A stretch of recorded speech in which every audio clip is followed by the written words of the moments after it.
Buenas tardes, bienvenidos a la sesión número 10 sobre fotografía nocturna. Hoy tenemos un invitado especial, Mario Rubio, con una masterclass excepcional que seguro que os va a gustar a todos, porque además sé que hay muchos aficionados a este tipo de fotografía de larga exposición y con efectos de luz.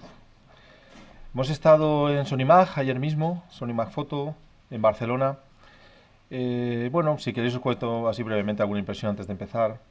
En la feria, bueno, no han estado los grandes en la feria, se han echado de menos. No había stand de Nikon, de Canon, de Rodolfo Viver, había vacíos. Se ve que no está yendo bien la cosa.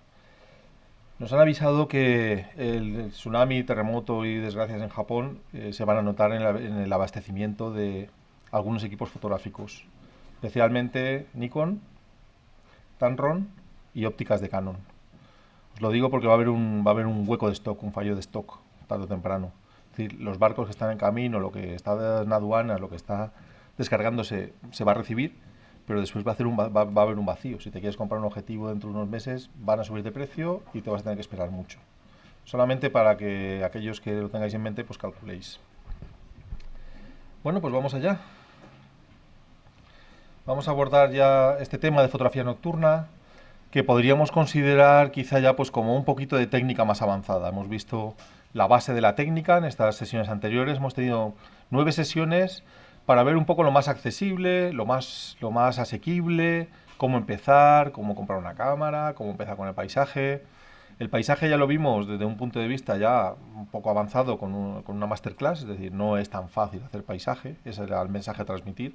Hace falta técnica, hace falta tiempo, hay que dedicarle sus horas para que la foto salga especial. No es llegar y hacer la foto muchas veces. Y la fotografía nocturna pues sería un paso más que esa fotografía de paisaje, porque además tenemos posibilidad de iluminar. En el paisaje, salvo en horas muy concretas del día, no se va a notar si disparamos un flash, porque nuestro flash tiene una potencia limitada y la intensidad de la luz del sol es muy alta. Entonces se va a notar muy poquito el efecto de un flash. Sin embargo, en fotografía nocturna podemos recurrir ya a ser el fotógrafo el que pinta con luz o el que ilumina con luz. En esta imagen estáis viendo ese caso en concreto. Se hicieron varias fotografías, como siempre. Uno de los consejos que veremos en composición y que ya os adelanto es agotar las posibilidades de una localización, de manera que el esfuerzo que realicéis en encontrar un sitio especial se vean recompensado pues, con cuantas más imágenes y más variadas mejor. Pues después de hacer fotos, digamos, en las que la única luz que hay es la ambiental, la luz estelar, la luz del cielo, procedemos a efectuar algunos pintados en la imagen. A la hora de pintar con luz, ya lo vimos en su correspondiente presentación, es donde el fotógrafo puede quedar muy fácilmente en evidencia. Todas sus carencias en cuanto al conocimiento de la luz se van a evidenciar, porque toda la luz que va a haber ahí la has puesto tú. Si la luz está muy plana y no hay volumen, o si hay demasiadas áreas oscuras que no tienen ningún detalle, ningún interés para el espectador, pues todo esto se va a evidenciar, el espectador lo va a ver. Y las personas que entienden de fotografía, que ven tu foto, también lo van a ver. Y van a saber hasta qué grado dominas la luz y te preocupas por la luz. En este caso el pintado se está haciendo con una linterna. Veis que hay una linterna, se ha mantenido en dos posiciones para que se vea un poquito más el haz que hace y se está pintando la copa. La cámara que me ha fotografiado a mí está bastante plana con respecto a la luz, pero la cámara que hizo la foto no. Entonces registra muchas más sombras que las que estáis viendo aquí. La foto final la vais a ver después del primer texto. Vamos a la introducción. ¿Qué tiene de mágico la fotografía nocturna? Pues primero es una apariencia ancestral en las imágenes, una apariencia atemporal, universal, en las cuales el cielo con los astros girando o con la luna presente en el encuadre, en alguno de sus cuartos o en luna llena, van a ser los protagonistas y van a darle un momento mágico a esa fotografía, una atmósfera especial. Así que cuando vemos una fotografía nocturna, casi siempre nos va a parecer especial. Nos tenemos que cansar mucho de ver fotos nocturnas para que nos dejen de impresionar.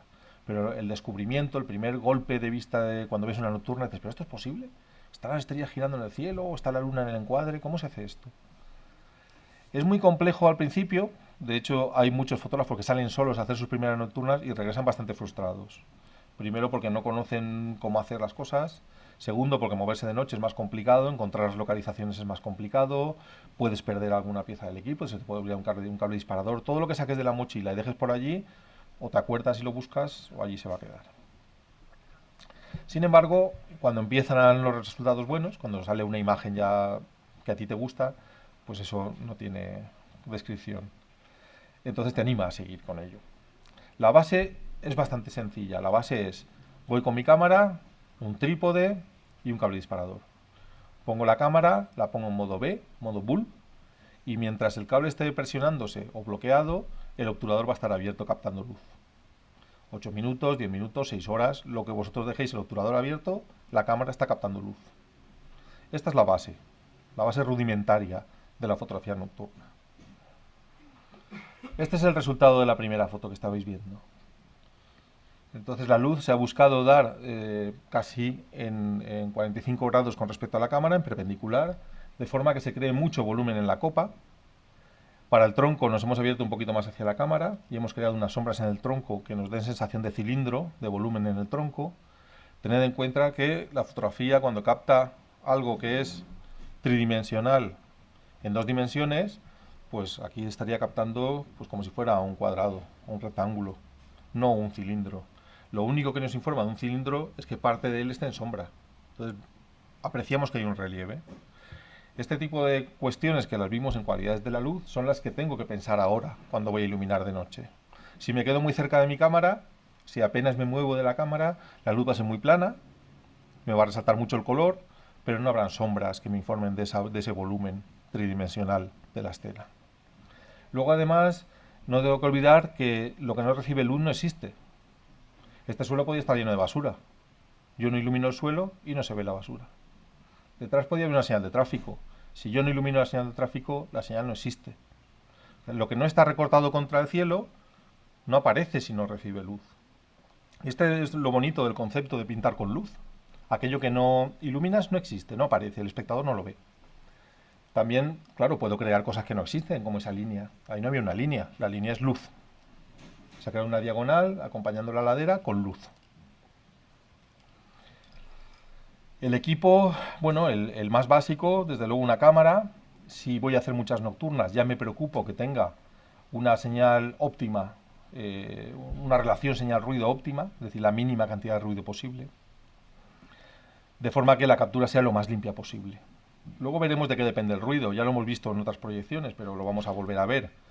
La temperatura influye, y la amplificación de la señal. A efectos prácticos, estas son las dos formas de tener ruido en la imagen. Amplifico la señal, pongo ISO 1600, y estoy amplificando el poco ruido que tiene la cámara, pero al amplificarlo tanto, pues lo voy a ver.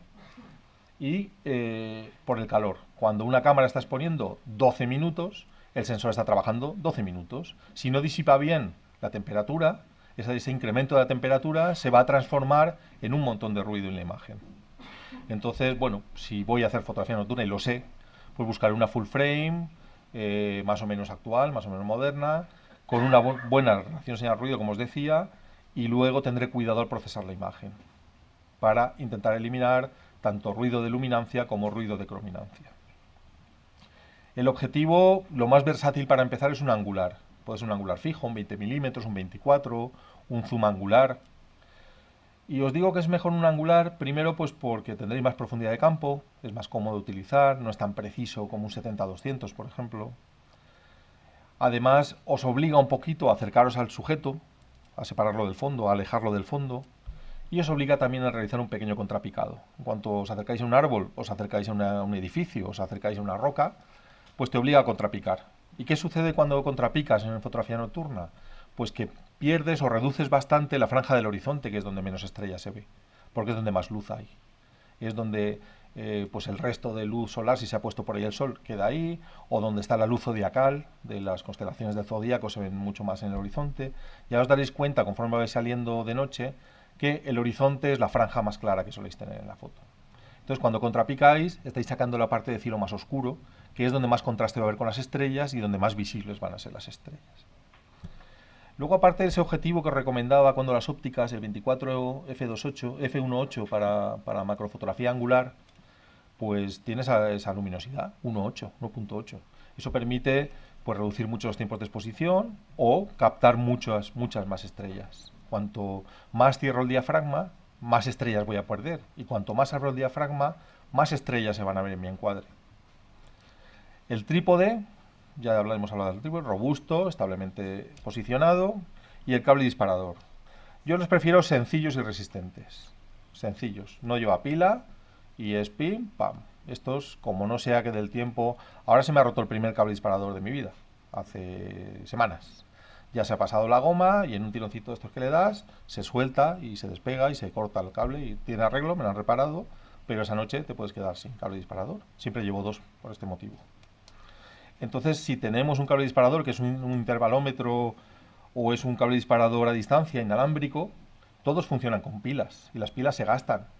Si en ese momento de hacer fotografía nocturna no llevo un repuesto de pila, esa noche no voy a poder hacer fotos. O sea que mejor los cables, vamos, a mí me gustan más los cables esos directos. Es cierto que para fotografía muy extrema, en alta montaña con mucho frío, si te tienes que meter al coche o a la tienda de campaña mientras expone la cámara, el intervalómetro te asegura pues que dentro de una hora va a dejar de exponer la cámara. Pero también, bueno, pueden dejar de funcionar o puede acabarse la batería de la cámara. Yo creo que es mejor estar allí y ver qué está pasando. Ahí veis más o menos de lo que estamos hablando. Un trípode, una cámara, ahí está el 24 este que os decía luminoso. Tenéis un cable disparador y lo demás ya son cosas un poquito accesorias y más avanzadas, como pueden ser los flashes para iluminar, la linterna para iluminar, un frontal para llevar en la cabeza y dejar las manos libres y poder abrir la mochila con comodidad y buscar cualquier elemento o buscar una pieza que se ha caído, repuestos de pilas, baterías extras, un teleflash. Vamos a ir viendo estas cositas por separado, las que nos interesan, de las que no hemos hablado en sesiones anteriores. El equipo básico nos permite afrontar la luz natural, la fotografía con luz natural. Luz de luna, luz estelar, luces que provienen de una ciudad, luces parásitas también, porque la luz tiene que estar en la escena. No voy a iluminar nada con ese equipo, no incluye linterna ni flash. La siguiente ampliación de equipo es la siguiente propuesta, es decir, una vez que hemos hecho varias salidas y hemos fotografiado con luz lunar o con luz estelar, vamos a empezar a pintar, vamos a empezar a iluminar. Podemos hacerlo con un flash de mano, con una linterna. La linterna tiene la ventaja de que voy a ver dónde ilumino y dónde no. Si quiero, no sé, iluminar concretamente la parte alta de un campanario, pues con la linterna veo que estoy iluminando esa parte. Con un teleflash, entornando los ojos te puedes hacer una idea de dónde está dando el teleflash, pero como concentra tanto la luz, pues es posible que no estés dirigiendo bien la luz a esa zona. Filtros calibrados para el flash, estaría bien tener, para poder jugar con el balance de la cámara y la luz filtrada del flash, de color del flash.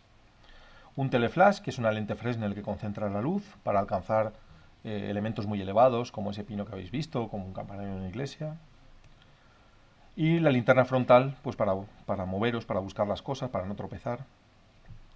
Para mí el punto de partida de una nocturna empieza siempre en el mismo sitio, que es localizar. Muchas veces voy a dar un curso que voy a deciros yo de composición a Ibiza y me dicen, ¿hacemos una nocturna? ¿Dónde? ¿Qué hay?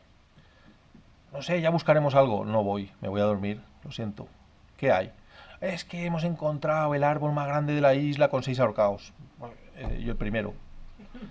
Pero tiene que haber algo que ir a fotografiar. Tiene que haber un sujeto, un elemento, un hito, algo que digas, esto merece una foto, yo tengo que estar allí, tengo que hacer la foto. Ir a buscar de noche a ver qué encuentro, pues bueno, cuando, mira, me mandas un mensaje, si encontráis algo. Así que para mí, que planifico mucho las salidas nocturnas, el punto de partida es dónde voy a ir. Aquí, bueno, veis por escrito lo que os estaba contando. Más o menos en un ángulo de 10 grados sobre el horizonte es la zona más luminosa. En cuanto supero esos ángulos, en cuanto estoy captando cielo más arriba, el cielo es más oscuro y las estrellas contrastan más y se ven mejor. También es verdad que luego van a aparecer más estrellas de las que yo soy capaz de ver, porque yo los puntitos más finos no los veo, o puedo estar deslumbrado de haber iluminado, pero la cámara va a captar líneas, las estrellas se van a mover y van a hacer líneas y van a ser más evidentes. Además ya vimos en la lección anterior, en la sesión anterior sobre filtros, que si pongo un filtro de gelatina, aunque no sea degradado, que solo coja una parte de gelatina, esa distinta densidad de la gelatina hacia el cristal va a hacer que los puntos se abran, que las zonas iluminadas se abran por esa densidad distinta. Es decir, puedo conseguir trazos más anchos en las estrellas utilizando los filtros de gelatina. Este es un ejemplo de un haya en un curso de fotografía de hayedos, quietos allí esperando que se vaya haciendo de noche y gracias a que había 20 y tantas personas iluminándose el haya. Hicimos varios equipos, venga, pues un equipo aquí y otro equipo en el haya del fondo. Y 10 o 12 personas con flashes distribuidas por la escena. Y periódicamente vamos haciendo fotos de cómo va anocheciendo y cómo la luz del flash va priorizando sobre la luz ambiente. En la foto de la izquierda todavía no parece que haya luz del flash, el que lo maneja mucho sí lo ve, pues que el color ha salido más, se ve más el color, esa luz que recibe el haya, que se nota que el sol ya se ha ido, debe proceder de algún sitio y tiene que ser, o los flashes o una linterna, tiene que ser luz artificial que ha aportado un fotógrafo. Pero en la segunda es mucho más evidente, hay mucha más diferencia entre la luz que hay en el cielo y el color de luz que hay en el cielo a el tipo de dirección y calidad de luz que recibe el haya. Es una luz dura, de sombras duras, con un color más frío que el cielo, es decir, ya se ve que esa luz tiene otras cualidades diferentes a la atmosférica. Pues es un trabajazo, es decir, hace falta muchas personas que sepan más o menos iluminar para iluminar de arriba abajo un árbol que mide pues 30 metros y que sea de una forma más o menos homogénea y que luego se aprecie el efecto bien. Es bastante recomendable llevar un GPS de los de trekking, no de los de coche, si nos alejamos del coche bastante. Aún recuerdo un curso en el Torcal de Antequera que cayó una niebla espesa, pero espesa, que de aquí a la columna no se veía nada, en 2 metros. Y nos tuvimos que parar y esperar a que aclarara para salir de allí. Si sucede esto, lo peor que puedes hacer es empezar a andar sin rumbo. Entonces, bueno, un GPS se orienta hasta, claro, aunque tú no veas, se orienta por satélite, entonces te va a indicar el camino al coche. Casi siempre prefiero la mochila como transporte, sobre todo si en terrenos así accidentados, que tienes que ir moviendo el cuerpo y una bandolera es muy incómoda, se va enganchando, te va golpeando. Y me gusta casi siempre acercar el coche lo más posible a la localización. No solo para meterme a descansar dentro, sino porque puedo llevar mucho más equipo. Puedo llevar un segundo trípode con una segunda cámara, puedo cargar mucho más peso, puedo llevar más flashes, puedo llevar una linterna enorme que tengo, no sé, me es más cómodo. Entonces, en caso de, salgo casi siempre con lo mínimo, pero se me acaba una batería o tengo que reemplazar algo, la tarjeta de memoria, por ejemplo, y el equipo está cerca. A veces no se puede, pues no se puede. También debemos estar muy informados de la fase lunar. Hay unas tablas en internet bastante buenas. Yo siempre he utilizado Doctor Regener, pero hay muchísimo software ahora mismo que te metes y te dice dentro de un mes en qué fase va a estar la luna, en qué posición con la elíptica. Y luego tengo un amigo que hizo un software, a ver si me acuerdo, porque yo testé la versión alfa. Photographers Ephemeris. Photographers Ephemeris. Pues es de un amigo escocés que hizo este software y lo combinó con el Google Earth. Entonces te enseña, te dice por dónde va a salir el sol y te traza una línea para que veas qué sombras va a hacer con los hitos del paisaje, y la luna igual. Entonces tenéis la hora de salida y el punto de salida, combinado con Google Earth. Es decir, vais a ver el paisaje y te va a marcar una línea con la luz, cómo va a incidir en el paisaje. Es muy, muy útil. Se llama Photographers Ephemeris. Así que cuando voy al encuadre, yo ya sé que la luna va a trazar un camino. Ese camino se llama la elíptica, es el camino que recorren los astros, los planetas en la noche. Todos pasan por la misma línea, todos los planetas pasan por la elíptica. Y puedo calcular, pues si estoy en una cueva y hay un orificio en la cueva, si la luna la voy a tener ahí o va a pasar por ahí, en fin. O está la polar. Bueno, todo este tipo de consideraciones debo tenerlas en cuenta. Las luces parásitas es algo que no puedo controlar y que es una cosa más de decidir cuando uno sale a hacer fotos. Hoy hay niebla, hoy está nublado. Es muy previsible que el cielo esté teñido con las luces de las ciudades que hay alrededor. Normalmente se teñe de un color rojizo por el tipo de luz que se utiliza ahora en las ciudades. Esta es una foto nocturna de las de corre, corre, corre. Porque la luna se deforma, se apepina, si estás mucho tiempo exponiendo.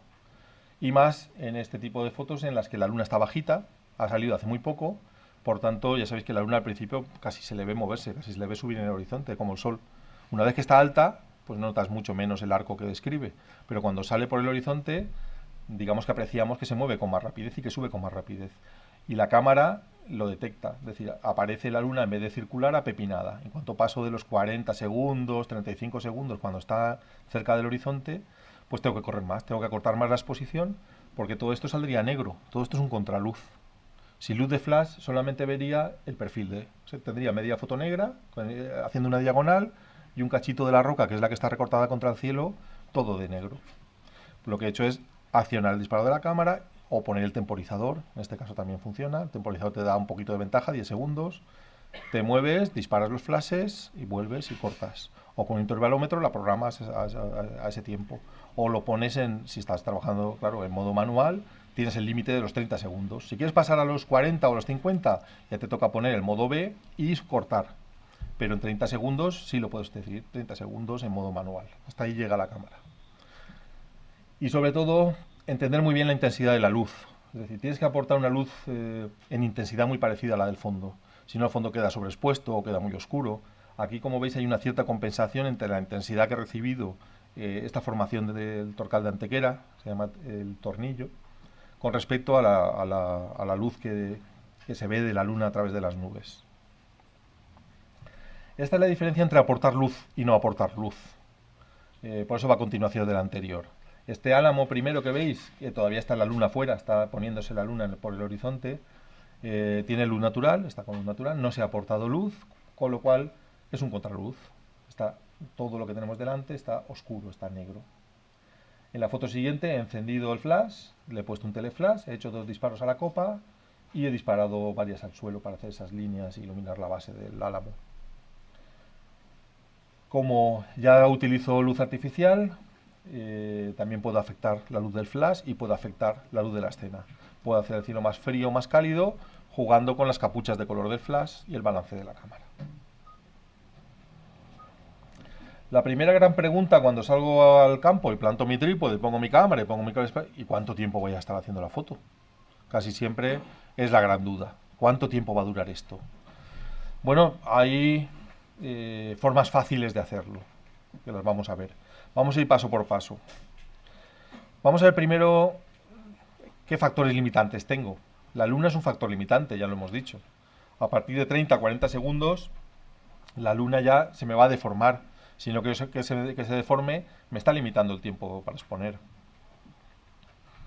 Además, si la luna, aunque no aparezca en el encuadre, está ya en alto y es luna llena, está arrojando luz al paisaje y lo voy a ver. Es decir, las noches de luna llena son muy claras y uno puede andar sin linterna y se ve bastante, y es una luz bastante intensa. Si expongo más de 10 minutos a f2.8 ISO 100, se me va a sobreexponer la foto. Es decir, la luz de la luna, a partir de cierto ISO diafragma, a cierta combinación de ISO diafragma y tiempo, aparecerá sobreexpuesta. Se me puede pasar la foto perfectamente.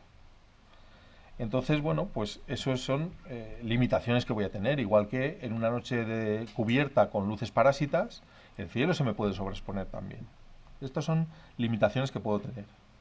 Por supuesto, en una noche sin luna, en un lugar remoto, sin luces parásitas, el potencial de exposición es muchísimo mayor. Puedo estar exponiendo 8 o 9 horas sin que nada se sobreexponga en la foto. Tenemos el truco de la reciprocidad, que lo vamos a ver después, para que con una sola foto, esperando muy poco tiempo, puedas hacer un cálculo de cuánto tiempo sería la exposición correcta. Pero voy a facilitaros unas tablas que hice cuando fotografiaba con diapositivas. Me costó pues 1 año y pico hacer las tablas. Para una focal de 28 milímetros, que puede ser 24 y puede ser 35, con ISO 100 a f2.8, sin aporte de luz, en esta fase lunar, con emulsión y en digital, pues tenéis más o menos esta orientación de tiempo. De forma que en luna llena en digital, ISO 100 f2.8, 8 minutos, 10 minutos, por ahí va a andar la exposición, hasta 15 minutos. También depende mucho de la localización. No es lo mismo estar a nivel del mar en el desierto de Tabernas, por ejemplo, que en la cima del Pico Urbión, porque hay muchos factores ambientales que influyen. Una calima, una niebla, cualquier factor ambiental va a influir al tiempo de exposición. Pero bueno, es una orientación, que ya lo tendréis en el PDF, la tabla subida, dentro de 1 semana y media. ¿Cómo funcionaba lo de la reciprocidad, que os he hablado así por encima de ello? Bueno, lo hemos visto ya varias veces. Cuando hablamos de la exposición ya hablamos de reciprocidad. Vamos a hacer una prueba, vamos a coger un ISO que no voy a utilizar porque tendría una cantidad de ruido enorme en la foto. Vamos a poner ISO 3200, que es mentira, pero vamos a hacer una prueba.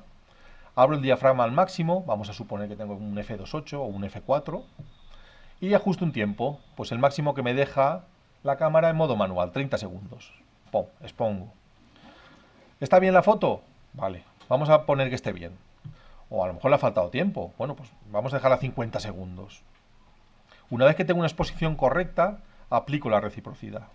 Es decir, si a 3200 f2.8 en 30 segundos estaba bien, a 1600 doble tiempo, 60 segundos. Y a mitad de ISO, 800, será doble tiempo, 120. Y a mitad de ISO será doble tiempo. De forma que si voy a hacer la foto a ISO 200 y f2.8, con 8 minutos está bien. O sea, en 30 segundos he sabido, me he ahorrado 8 minutos de exposición. o más, porque si no hubiera estado correcta, me tocaría hacer otra a 10 minutos. De esta manera, muy fácilmente y muy rápidamente, utilizando la reciprocidad, lo veo. Con diapositiva no era así. Diapositiva existe, bueno, con emulsión en general, con negativo y diapositiva, existe el fallo de la reciprocidad. Una caída, un fallo, tanto por arriba, a partir de, según qué emulsión, a partir aproximadamente de un 4.000avo de segundo había un fallo de reciprocidad y a partir de 10, 15, 20 segundos había un fallo de reciprocidad. Es decir, a partir de ciertos tiempos. Entonces había que compensar. Entonces en diapositiva decías, vale, son 8 minutos, pero vamos a compensarle 2 minutos más o 4 minutos más. Bueno, aquí tenemos ya más ejemplos. En la foto de la izquierda ya tenemos la presencia de la estrella polar. Ya aparece la polar. En el hemisferio norte la polar indica el norte y no se mueve. Es decir, cuando las estrellas en una exposición larga aparecen girando, la polar es la estrella de referencia, el hito de referencia para navegantes, para el comercio nocturno, desde tiempos ancestrales. Los navegantes griegos, cartagineses, utilizaban como referencia la estrella polar. Así que sabemos que las estrellas van a trazar un arco alrededor de ella y ella va a ser el eje de giro. Esto es importante desde el punto de vista de la composición. ¿Dónde pondré la polar? Pues allí donde yo quiero que haya, pues, digamos, un balance, un equilibrio con el resto de composición en la escena. Ya sé que lo que se va a producir, ese giro. Después se ha procedido a iluminar el alcornoque y para resaltar un poco el suelo, que hubiera quedado también así un poco fundido las cortezas de alcornoque con la tierra, pues se han aplicado algunos disparos de flash muy a ras de suelo para crear esas sombras. Muy sutiles, casi no se nota que hay flash en el suelo. Hay quien juega a que la luz se note, que es artificial y que se ha dado, y hay quien juega a que casi no se note, a que el espectador diga, ya aquí hay flash, sí, pero mira, muy sutil, bueno. Al lado tenemos una estrella, una estatua, una escultura dedicada a Neptuno.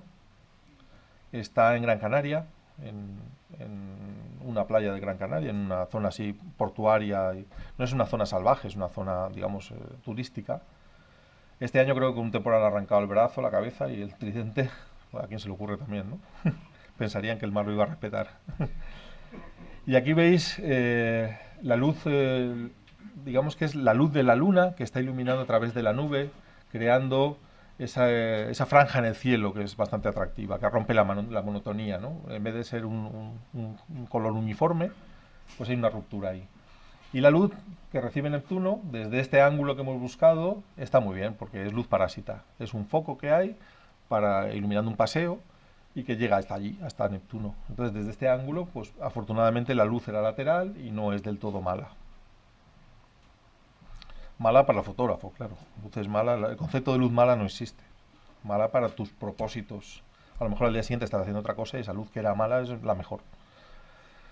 Bueno, pues hay un factor de adaptación en toda fotografía nocturna porque el ambiente cambia, la luz cambia, así que me tengo que adaptar.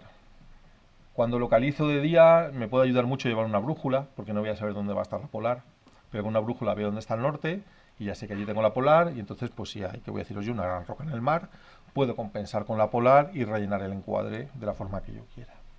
Así que localizar la polar va a ser importante. Hay algunas referencias fáciles, como buscar la Osa Mayor y las dos estrellas últimas del carro tomadas en medida de 5 me orientan con la polar, o con Casiopea. Casiopea es como una W y la última parte de la W está abierta y lo mismo, se alinea con la polar y con la Osa Mayor. Como son opuestas, casi siempre ves o Casiopea o la Osa y es bastante fácil encontrar la polar. Y con una brújula, desde luego, sin problemas. Tened en cuenta que muchos GPS y muchos coches llevan una brújula dentro, todoterrenos o este tipo de vehículos. Entonces, bueno, podéis utilizarlo para saber dónde está.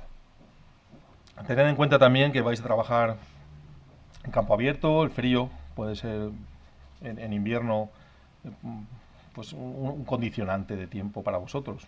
El frío, el hambre o si hay un viento muy fuerte. Hay que ir preparado contra estas cosas. Sobre todo porque con frío es como mejor trabajan los sensores, se disipa mucho más el calor. Entonces la incomodidad para ti se va a traducir en un mejor resultado. Otra foto de corre-corre está la luna, la hemos disimulado un poco entre las ramas de los pinos, de manera que si se apepina no se va a notar tanto. Y mientras hemos dibujado esas formas de árboles, que de otra forma no se verían, porque están contra negro, contra otros árboles en el fondo.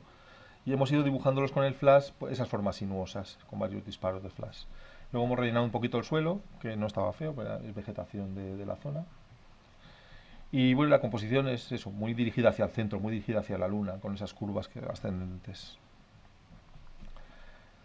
Las posibilidades que voy a tener en función al tiempo que voy a exponer son exposiciones muy cortas, de segundos, en las cuales puede aparecer la luna sin deformar, o pueden aparecer las estrellas como puntos, o puede aparecer simplemente el color del crepúsculo en el cielo. Un color rojizo, un color amarillento, un color, bueno, como suceda al crepúsculo. Exposiciones cortas de hasta 1 minuto. Aquí la luna que está saliendo ya se apepina, ya se deforma. Las estrellas todavía aparecen como puntos con un angular, pero con un tele ya empieza a haber líneas cortas. Si aparece la luna, ya sabemos que hasta 1 minuto, a partir de 30-40 segundos, se deforma. Las exposiciones largas, que son de varios minutos, puede ser de 8 minutos, 20 minutos, 15 minutos, y tendremos líneas muy largas de estrellas. Si tenemos luna llena en el encuadre, puedo fotografiar paisajes muy abiertos, porque tengo una gran fuente de luz que está iluminando, ¿qué voy a decir yo? Pues una pradera con árboles. Si tuviera que pintar yo con flash una pradera, ¿qué voy a decir yo? De 800 metros de longitud, pues tendría que correr mucho, tendría que utilizar muy bien el flash, habría zonas del centro que no podría iluminar, porque si me meto, salgo yo en la foto disparando el flash y se me va a ver. Entonces tengo limitaciones. Por eso muchas veces cuando quiero hacer un gran paisaje, un paisaje muy abierto, con rocas y con árboles, tengo que ir en luna llena, tengo que esperar hasta que sucede la luna llena. O por lo menos una cantidad de luz de una luna que me funcione bien. También puedo hacer exposiciones muy largas, puedo hacer hasta varias horas. Yo me acuerdo con diapositiva, con la Fuji Belvia, por ejemplo, de 50 ISO, pues en una noche de invierno podía estar 10 horas haciendo una exposición. Se veía más grano de lo normal, pero bueno, era una cantidad de grano aceptable y bueno, y en fotografía clásica el grano pues nos gustaba, había quien le gustaba. O sea que teníamos en una noche de invierno, una noche de estas que largas, que se hace de noche muy prontito y luego amanece tarde, tenemos un potencial de unas 12 horas aproximadamente, no llega a 12 horas de fotografía pues sin luz en el cielo. Con una cámara digital pues no es pensable ahora mismo. Es decir, hay limitaciones en la cámara digital, en el sensor, de forma que si habéis hecho fotos de 1 hora en atmósfera templada, 16, 18, 20 grados, ahí ya veis que el ruido es infame. Aquí estamos fotografiando ya elementos humanos, son 3 cruces, a ver que me acuerde yo. Esto es Urkiola, bosque de Urkiola en País Vasco, en Vizcaya. Toda esa polución lumínica proviene de Durango y como son unas neblinas bajas, no llegan al cielo, se ven solamente en la parte del valle y arriba el cielo está muy despejado, más despejado. Aquí hemos tenido la suerte de que el giro de las estrellas nos traza como un semicírculo en el cielo y queda bien. También quedaría muy bonito si lo hubiéramos hecho al revés, es decir, si hubieran girado las estrellas por encima de las cruces, en dirección opuesta. Luego también tenemos las condiciones del cielo, cómo está el cielo cuando yo llego allí. Entonces, según cómo está el cielo, tengo las siguientes propuestas que haceros. Si está despejado, mejor que empecéis a primeras o a últimas horas de la noche, porque aunque vosotros veáis el cielo negro, con unos minutos de exposición ya va a aparecer un color casi siempre azul muy profundo, aunque va a depender del balance que pongáis vosotros en la cámara, pero si lo tenéis en automático, modo automático, o ponéis un balance de luz día, el color que va a aparecer es un azul muy profundo. Y está interesante porque ya no es un negro de estos insondable, ya se ve que hay luz en el cielo. Incluso os puede salir las estrellas, porque habéis empezado a hacer la exposición, imaginaos 8 minutos, un poquito antes del crepúsculo, os van a salir las estrellas girando y luego la luz del amanecer, la luz del alba que empieza, entonces saldrá el cielo rojo con estrellas. Si está ligeramente nublado, tenéis que tener en cuenta que las estrellas se traslucen a través de las nubes. Vosotros no las vais a ver, pero en un tiempo prolongado la estrella que brilla y la nube va pasando, va a aparecer esa línea por detrás de la nube y va a crear bastante interés porque el cielo va a ser rojo, amarillo, de color y además va a haber estrellas.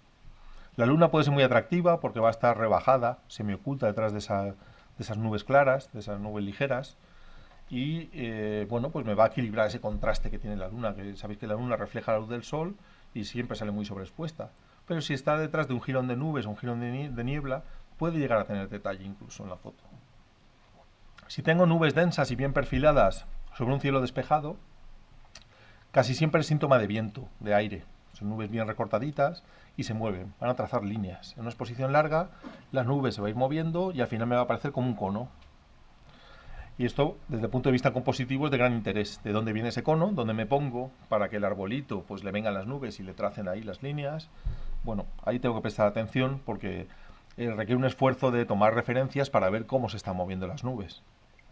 O, si está muy nublado, pues ya no voy a tener estrellas en el cielo, ya tengo que desistir de esa intención de plasmar estrellas y ya puedo jugar con el color. Ya empiezo a, según el balance que tenga y según cómo ilumino con el flash y con qué cabezal de color ilumino con el flash, puedo controlar el color del cielo en la escena.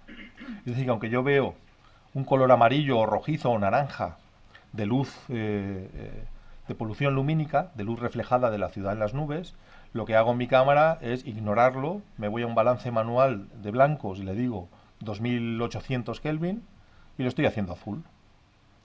Si disparo el flash se va a ver azul también. ¿Qué hago? Le pongo el naranja, todo esto ya lo vimos en cualidades de la luz, en el color.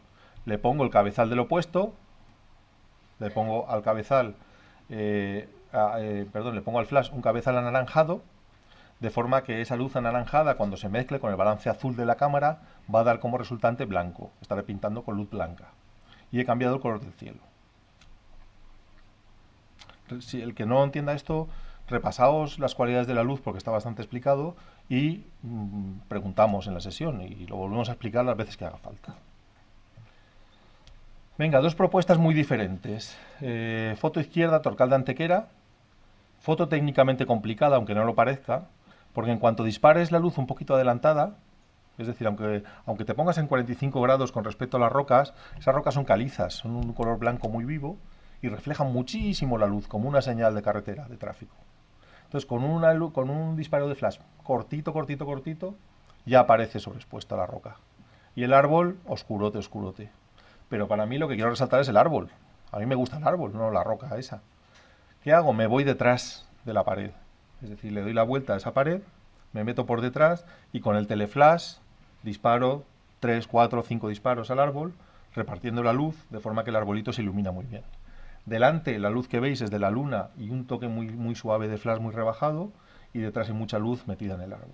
Todo esto deprisa, deprisa, deprisa porque la luna está ahí. Si tardo un minuto, la luna es un pepino. Se abomba. Pierde su forma circular. Entonces este es un factor limitante de tiempo, hay que darse prisa. Y esa luz rojiza, intrigante que hay en el cielo es luz parásita. Si os fijáis, casi no se ven estrellas, yo veo una o dos líneas cortitas, es como una neblina que está reflejando la luz parásita de Málaga en el cielo. La foto de al lado es una exposición no muy larga a un ISO muy alto, con un objetivo muy luminoso, 1.8. De forma que las estrellas son puntos todavía, no han empezado a ser líneas.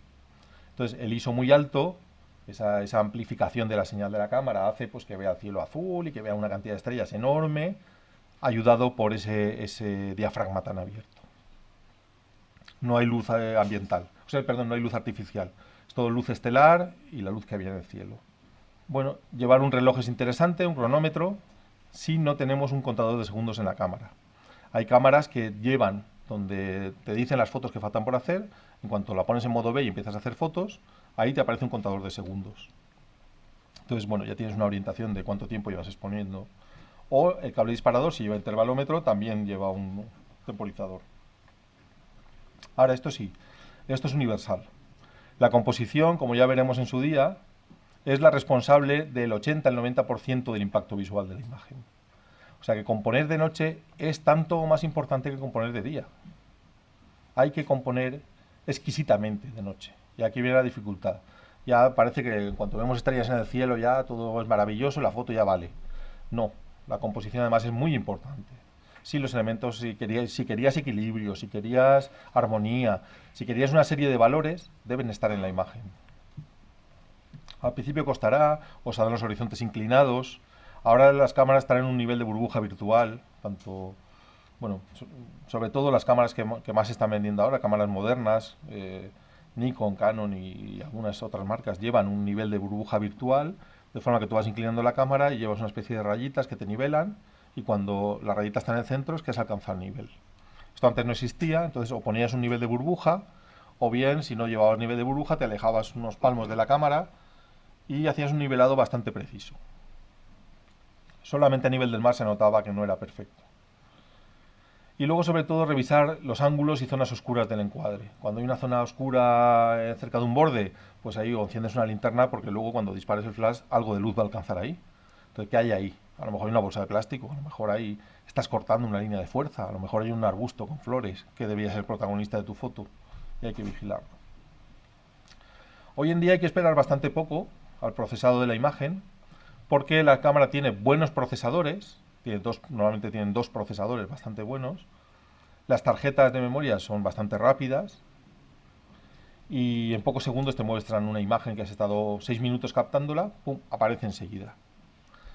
Esto significa que la cámara no te ha procesado el ruido de esa imagen porque o no lo había o no lo tienes configurado. Llega un momento en el que la combinación de ISO y tiempo de exposición no es exactamente eso, sino temperatura del sensor, pero claro que está influenciado por la temperatura ambiental y el tiempo de exposición.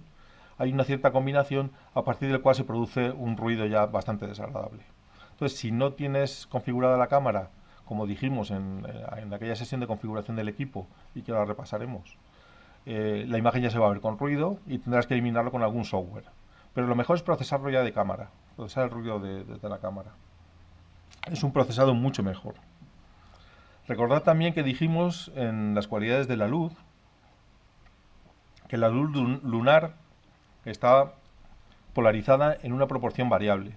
Es una luz reflejada, cualquier luz que ya ha rebotado sobre un objeto y se refleja, esa luz ya está polarizada, se polariza. El máximo es en los cuartos lunares y el mínimo es 2 días antes y 2 después de la luna llena y de la luna nueva. Ahí no hay polarización en el cielo. Y en los cuartos tenemos la máxima polarización en el cielo. A mí me gusta fotografiar bastante sin polarización en el cielo porque no se produce ese viñeteado tan fuerte en el cielo con un angular. Esto ya es cuestión de gustos. A veces te marca la imagen y te gusta que haya un enmarcado de viñeteo natural, de polarización, y otras veces pues no te gusta que sea el cielo más uniforme. Por supuesto, en vertical se elimina bastante porción de horizonte, con lo cual aparece menos ese viñeteo. El caso de la izquierda sería el de las nubes más o menos bien definidas en el cielo y despejado, que trazan esas líneas, pues como si fuera una aurora boreal, pero sin el color verde y un poco más cutre, pero en fin, el efecto es parecido. Con un balance de blancos y una capucha de flash podríamos hacerlo verde, pero claro, también el cielo. Se notaría que no es una aurora boreal. La foto de la derecha es una foto aprovechando las luces parásitas, igual que la anterior, y las estrellas pues giran por encima de la encina y lo que hemos utilizado es el color de fondo. Simplemente el flash sin capucha de color de ningún tipo, luz blanca y el balance de día de 5500 y la luz que es naranja y que la vemos naranja aparece naranja. El ruido es el problema que tenemos, es la limitación que tenemos en muchas tomas nocturnas. Ya vimos que era una emisión aleatoria en toda señal electrónica, lleva una emisión aleatoria de información que es el ruido y cuando la amplificas pues se hace más visible, más presente.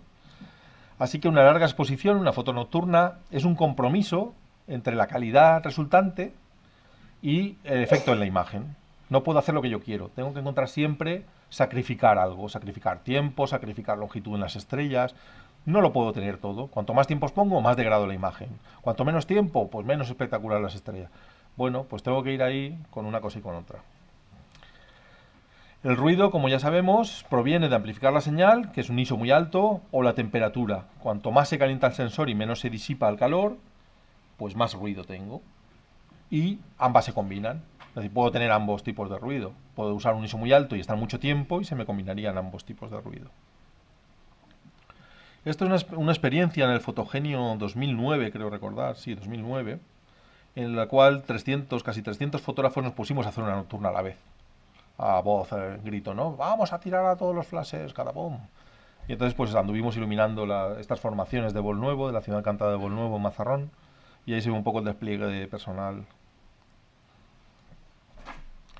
Casi siempre es interesante tener en cuenta subir un poco la sensibilidad. pasar de un ISO 100 a un ISO 200 o 250, según qué cámara, incluso ISO 400 en algunas cámaras, puede ser interesante porque acorta la mitad del tiempo. La mitad de un 150, de 125avo de segundo es muy poco, es un 60avo. Pero la mitad de 60 minutos son 30. De estar una hora exponiendo a estar media hora, el sensor se puede calentar mucho menos. O sea que hay que considerar pues, que si a ISO 100 estoy 60 minutos, me puede interesar hacer la ISO 230 minutos. El ISO es un factor a considerar, sobre todo porque genera un tipo de ruido distinto. Es un ruido de luminancia, mientras que el ruido térmico o de calentamiento sería un ruido de crominancia. Son ruidos distintos, se tratan de forma distinta y, bueno, pues puedo minimizar que se note que haya ruido en esa foto. ¿Cómo configuro mi cámara? Vamos a recordarlo brevemente, aunque sea. Si puedo tomarlo por separado, si puedo configurar por separado el ruido de alto ISO o ruido de luminancia, lo activaré, pondré on. En cuanto sobrepase un cierto nivel en mi cámara. En la mía, a partir de ISO 640, no me gusta el ruido que aparece. Así que cuando paso por encima de 640, en cuanto pongo ISO 1000, ISO 800, lo pongo en on. Le digo, sí, procésame el ruido que puedas proveniente de esta amplificación de señal. Así que yo que vosotros haría un test con vuestra cámara. Pondría un ISO alto, haría una foto bien expuesta, porque ojo, si la subexponéis, el ruido que va a aparecer va a ser grande, vais a ver bastante ruido, pero va a provenir de esa subexposición, de ese aclarado de la foto, de ese intentar hacer más información con menos. Pero si la exposición es correcta, veréis exactamente el ruido que tiene ese ISO y descubriréis que no es muy alto. Seguramente podéis estar disparando eso a ISO 400 sin problema, si la exposición es correcta. Y luego en la reducción de ruido por larga exposición la pongo en auto, de forma que si la cámara detecta que se ha generado ruido térmico de calentamiento de sensor, lo va a procesar y si no, no la va a procesar, me va a dejar hacer la siguiente foto. Hay que tener en cuenta que luego puedo hacer un segundo o un tercer procesado de ruido, aparte del que va a hacer la cámara, que es muy limpio y que es muy interesante que lo haga, aunque me tenga ahí esperando un poco. Después puedo reducir el nivel de ruido en el procesado del RAW, que es la siguiente fase más interesante de hacer, o en una tercera fase en el TIFF. Yo prefiero hacerlo en el RAW y a ver qué sucede. Ahí es donde si lo limpio del todo ya dejo la imagen, o si no le he podido limpiar de todo el ruido, pues en Photoshop se puede también, a través de software como Nitimesh, por ejemplo, tratar el ruido. Los softwares un poco más antiguos de ruido, si tenéis algún software ya que tenéis un par de años instalado en el ordenador, borradlo. Porque esos softwares, pues como el Noise Ninja y algunos de estos que no habéis actualizado la versión, lo que hacen para eliminar ruido es destruir píxeles. Eliminan píxeles. Y tú vas aplicando aquello y vas diciendo, oye, pero si mi foto pesaba 60 megas, ahora pesa 40, pues cada vez que lo pasas te está eliminando píxeles. Y te está haciendo pues una acuarela, casi una acuarela. Es decir, te está perdiendo definición y la imagen se va degradando. Por eso, cuanto mejor hagáis estos procesos, mejor. Primero en cámara, después en procesado del RAW, y si no me queda más remedio, pues con Nitimesh o un software de este tipo, procuráis eliminar lo que quede. ¿Veis? Esto es un software de cámara de procesado de RAW, y aquí tenéis por separado la reducción de ruido de luminancia, en este caso no está aplicándose. El de crominancia tampoco se está aplicando, pero conviene hacerlo ahí. Como he abierto un JPG, lo he tenido que hacer en la siguiente casilla, para el tifo JPG. Pero donde se aplica es en el RAW. Donde mejor se aplica es en el NEF o en el RAW, en el formato de captura nativo de vuestra cámara, con el software, mejor si es del fabricante de la cámara. Es decir, entiendo que alguien utilice Lightroom o Aperture o este tipo de programas, lo entiendo, a mí no me gustan nada. Primero porque es un entorno, te obliga a importar y a tener un tipo de información que no es exportable a otros programas. Entonces, como llevo ya mucho tiempo haciendo fotografía, ya he visto que hay softwares que ya no se fabrican y que empezamos con ellos y que ahora no sabes qué hacer con toda esa información que metiste ahí y esto puede seguir pasando. Pues no me gustan. Y por otro lado, si solo fotografías con un tipo de cámara, el fabricante que conoce el algoritmo de compresión perfecto para tu cámara porque lo ha creado él, es el más indicado para procesar tu imagen, el más limpio. Esto me lo han dicho los editores, las agencias, todo el mundo. Procesa con el software de tu cámara.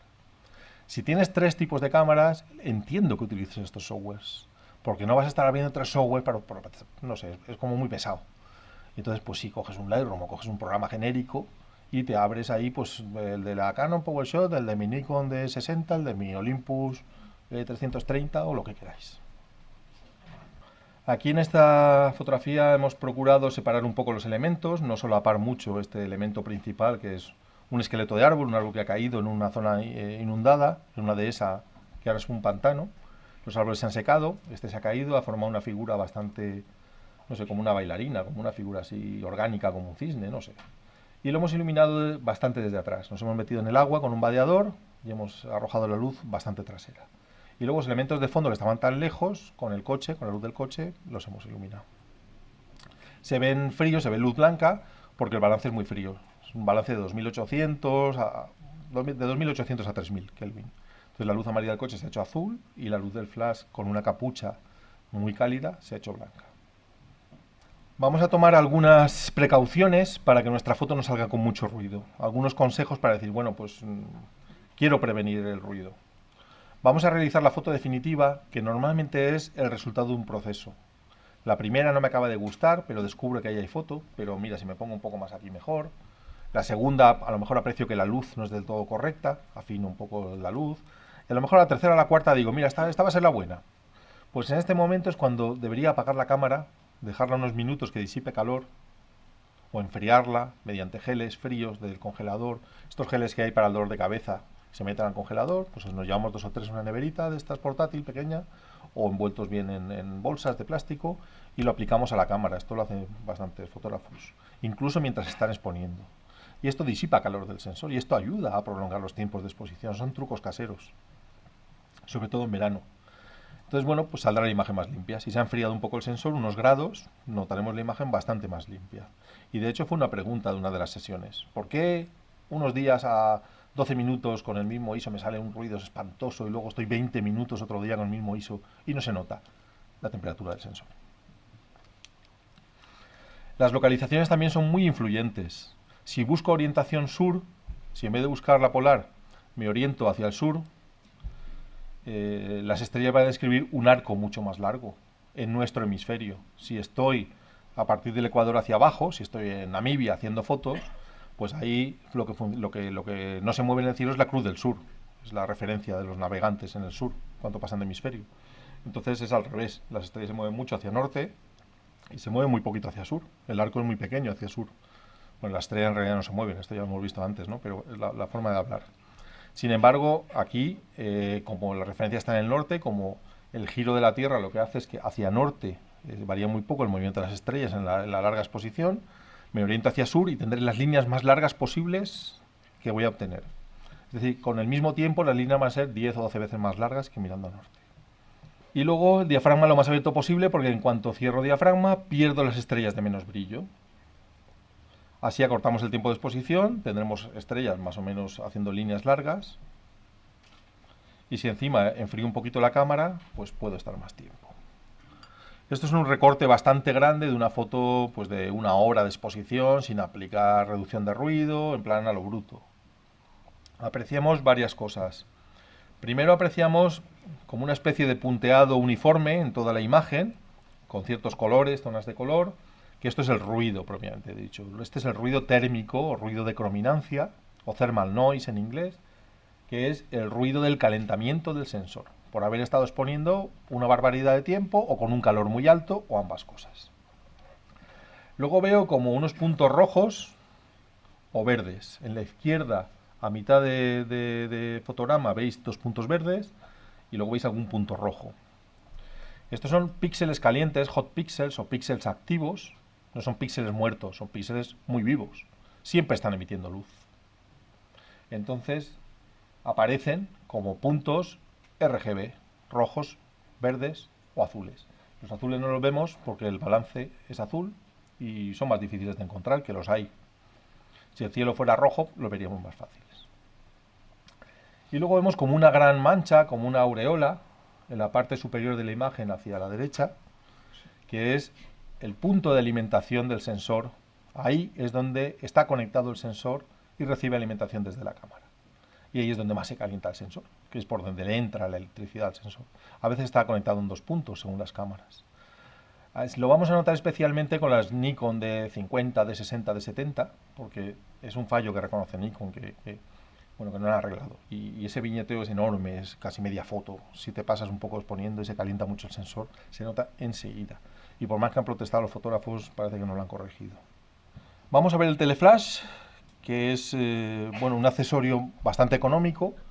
Ahora ya se encuentra en España, ya si escribís a Martín Iglesias o a Casanova o Fotocasión, ya tienen teleflashes por fin, ya no hace falta pedirlo al fin del mundo. En Sonimac ya hemos visto gente que venía, mira, mira, me lo acabo de comprar, más contentos. Entonces ya lo podemos probar, lo podemos ver.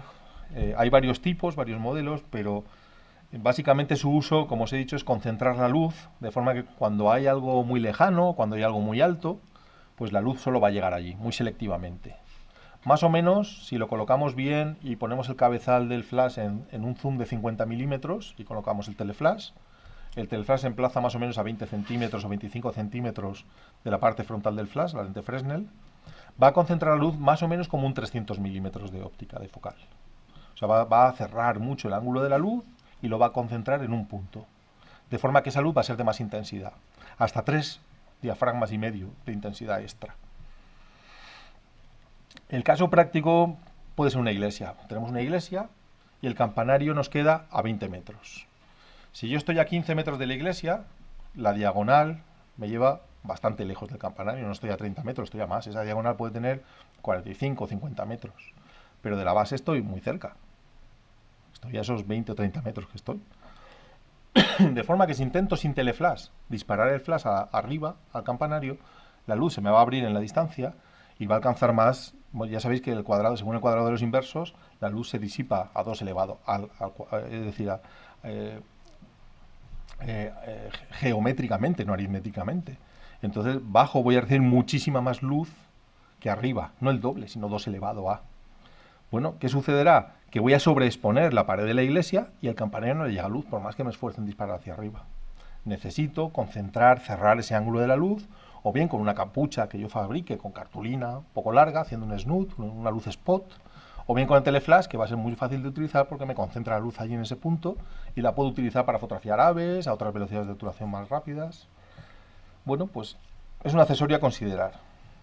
La base es una lente Fresnel, que es esto. Es una lente que puede ser de cristal o de plástico con unos círculos concéntricos que actúa a modo de lupa. Si lo pusiéramos aquí, veríais que haría aquí, pues como hace una lupa, un puntito de luz. Se comercializan básicamente dos tipos de teleflash. Uno cerrado, es un tupperware, una estructura de plástico. En la punta se pone, en el extremo se pone esa lente Fresnel y el otro va a la cabeza del flash. Un tubo hueco, de forma cuadrangular. Este es muy preciso, funciona muy bien, porque la luz no puede abrirse. Toda la luz sale por el extremo, por la lente Fresnel. De forma que puedo utilizar el modo automático del flash.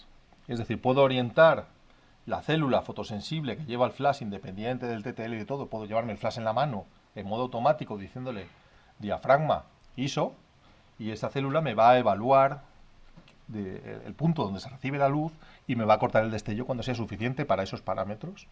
Bueno, es una ventaja. El problema es cuando viajo con él, porque es un cacharro así, y eso, pues, no sé, lo tienes que llenar de cosas para que la mochila no te dé sensación de que te está ocupando un sitio extra. O el teleflash abierto, que son dos láminas con un velcro, y le pegas delante también con velcro la lente Fresnel. Este sí que tiene ese problema. Es abierto por abajo, abierto por arriba. Parte de la luz que pasa por la Fresnel rebota y alcanza la célula fotosensible que estabais orientando hacia el sujeto. De forma que os va a cortar el destello muy pronto porque recibe mucha luz y va a decir, para, pero la foto va a quedar oscurísima. Entonces no es fiable. O fabricáis una cartulina que tape por aquí para que no alcance luz de vuelta hacia este sensorcito, o no podéis utilizar el modo automático y os acostumbráis al modo manual, que es el que vais a acabar utilizando tarde o temprano. Preguntas de internet. A ver. Shanse Corralpaz pregunta que si para controlar la exposición te guías por el histograma igual que las diurnas. Bastante. Es decir, algo en la imagen tiene que ser el tono más claro. Entonces el histograma procuro derechearlo lo suficiente. Eso significa que la luz que yo he aportado está en su medida. Es decir, ha llenado los niveles de información de los tonos más claros, que es donde más información reside en la imagen, y obviamente no tendré en la parte derecha un gran pico, porque es lo que yo estoy iluminando. Yo no ilumino todo el paisaje, no puedo. Entonces tengo información, pero suele ser una franja pequeñita. Pero sí, aplico ese mismo método. Es como más libres de ruido salen las imágenes. Si tuviera que aclarar la foto, si después tengo que aplicar luminancia, tengo que aplicar exposición a la foto, es que me queda corto exponiendo. Y eso va a añadir más ruido que prolongar la exposición. Vale, hay 3 más. José Luis Tour pregunta que las cámaras que suelen utilizar un dark frame para eliminación de ruido, ¿es igual de eficiente que hacerlo posteriormente y procesarlo con algún software? Por lo que yo sé, no. Es mucho más eficaz hacerlo desde la cámara. Optimiza mucho más la imagen, no elimina píxeles y es mucho más, el resultado es mucho más limpio. Hay que hacerlo desde la cámara. Es ya sé tedioso esperar media hora que procese una foto que ha tardado media hora en hacer. Digamos que la cámara hace como una foto en negro para comparar y eliminar aquel ruido de crominancia, pero es mucho más eficaz hacerlo así. Vale, Adamo Prieto Rodríguez pregunta, sin tener en cuenta los objetos muy lejanos donde no llega el flash, ¿qué prefieres iluminar, con flash o con linterna? Yo prefiero el flash porque la linterna es una cosa más que tengo que llevar. El flash me da mucha más versatilidad. Recuerdo algunas imágenes que estaba haciendo el paisaje y pasaban murciélagos bastante grandes muy cerca, en una laguna.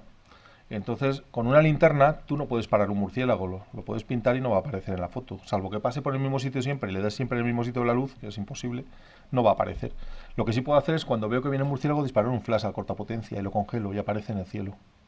Eso no puedo hacerlo con una linterna. Entonces, para mí la versatilidad que me da el flash no lo consigue una linterna.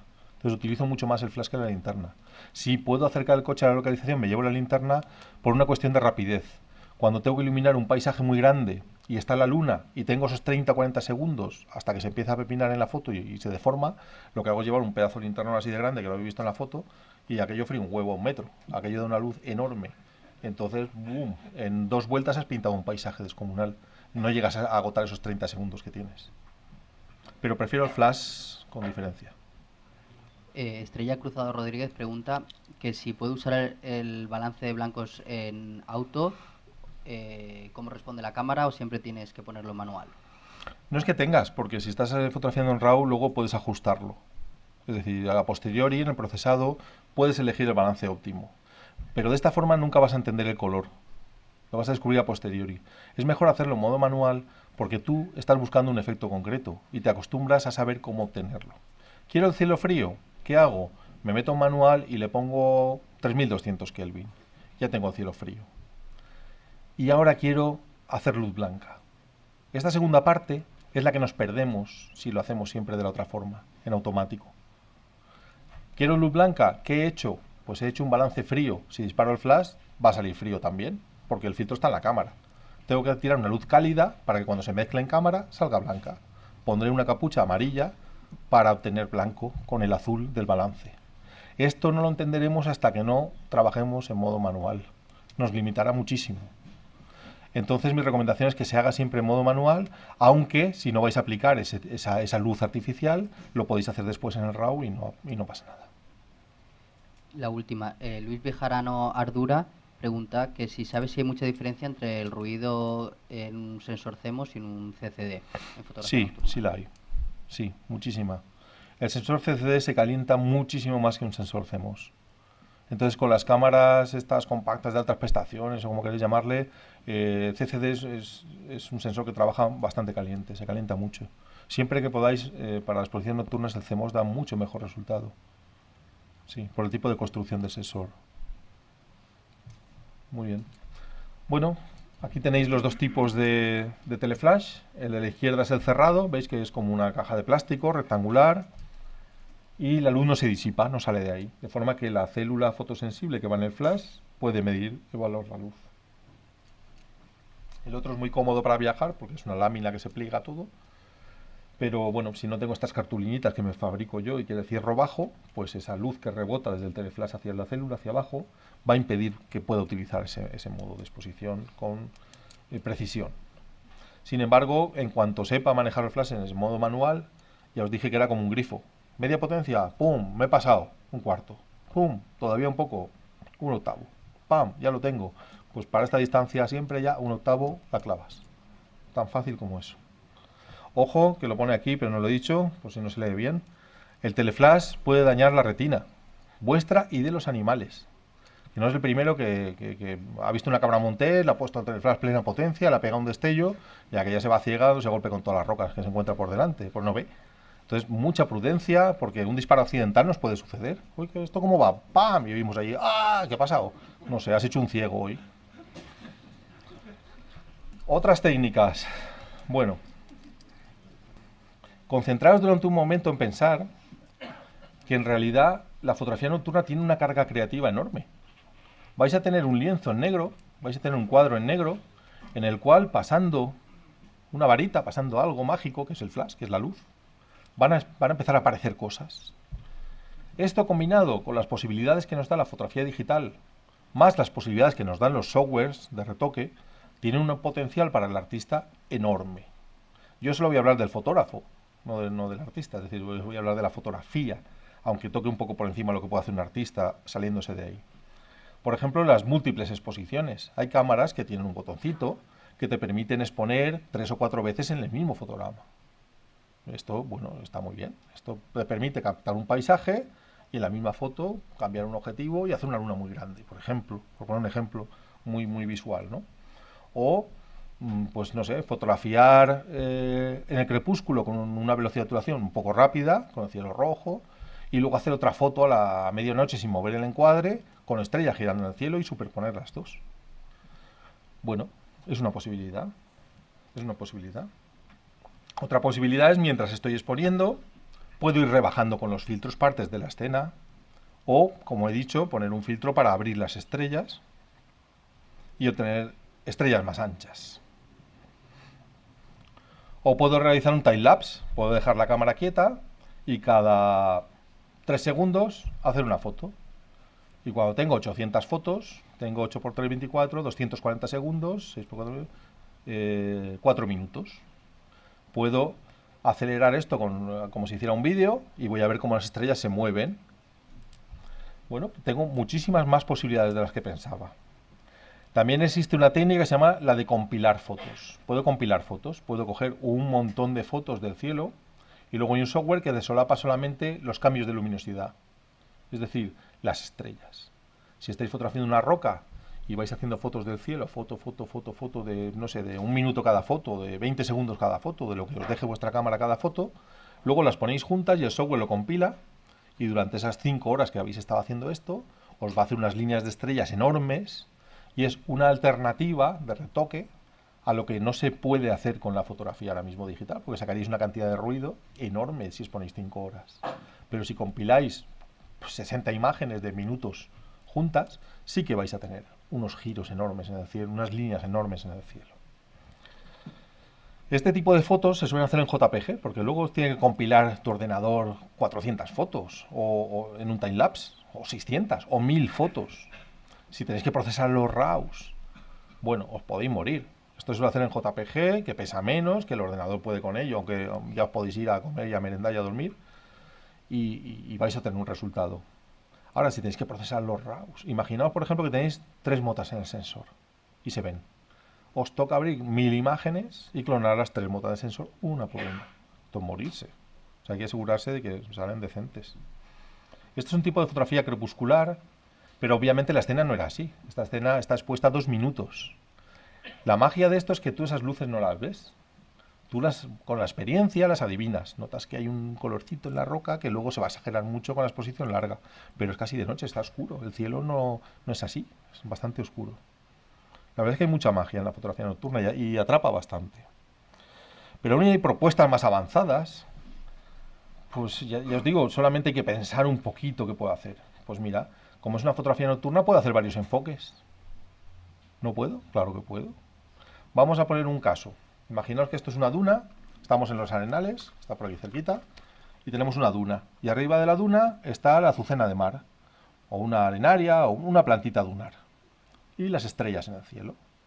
Bueno, voy a enfocar a medio metro, enciendo la linterna, Luis. Luis me ayuda, pues si no, es más difícil. Luis, enciende la linterna, Luis.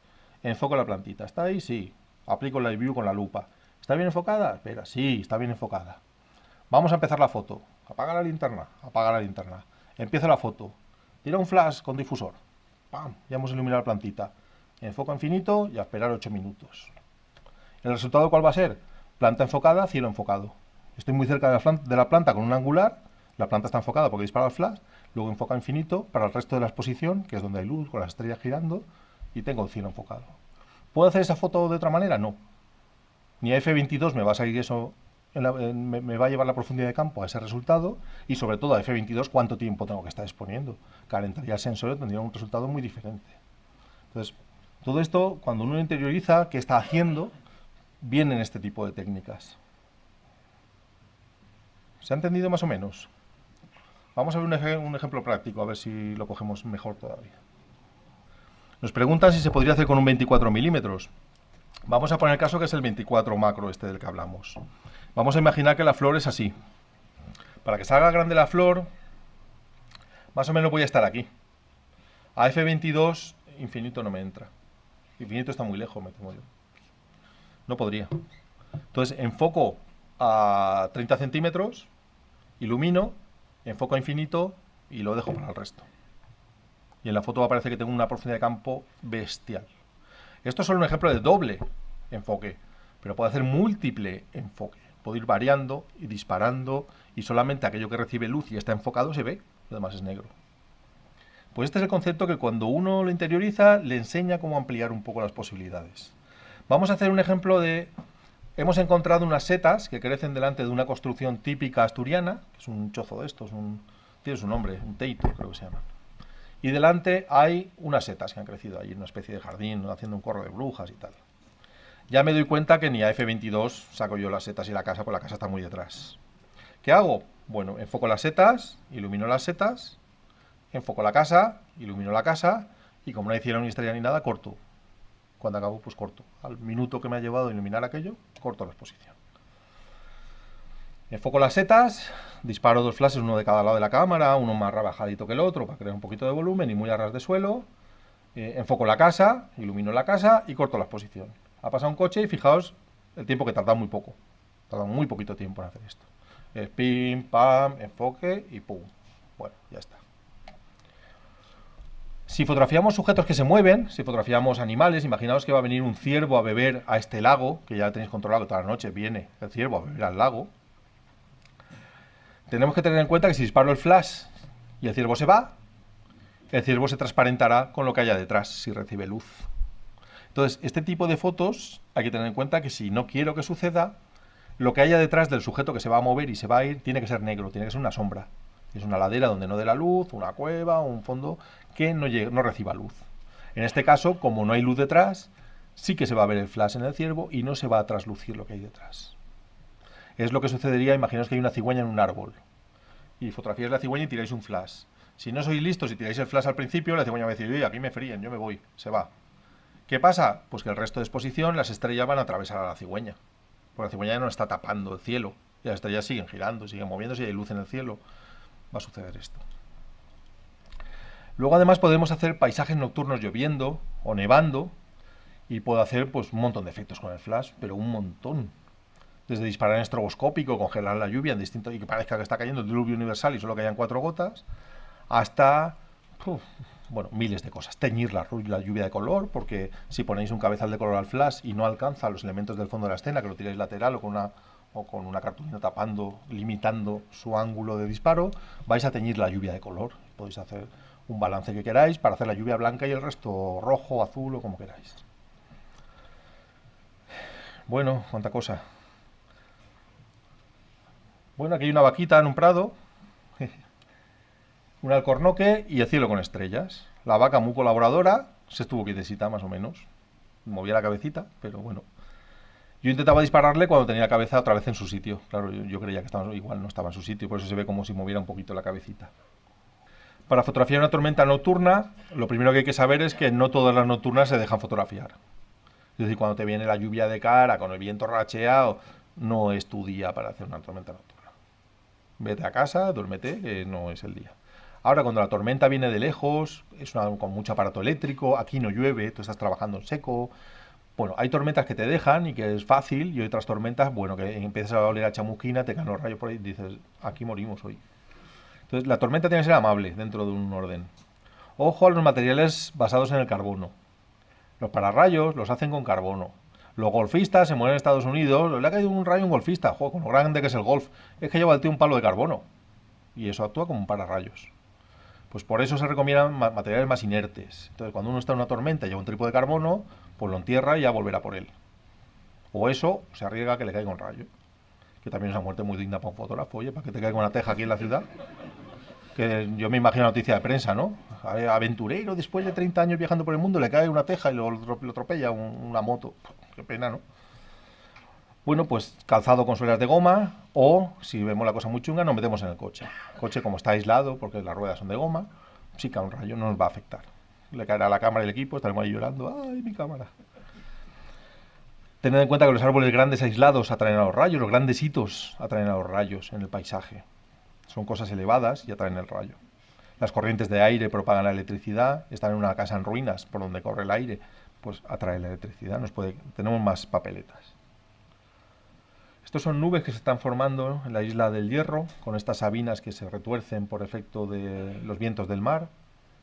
Además, se agolpa la parte verde en una parte que es donde menos salinidad recibe, en la otra parte pues no está como seca y retorcida. Y aquí, bueno, pues está esa magia, ¿no?, de las nubes que tapan parte del cielo y dejan ver parte de las nubes en movimiento, de las estrellas, perdón, en movimiento. Está la polar, con lo cual hay parte que son puntitos y otra parte que son líneas girando.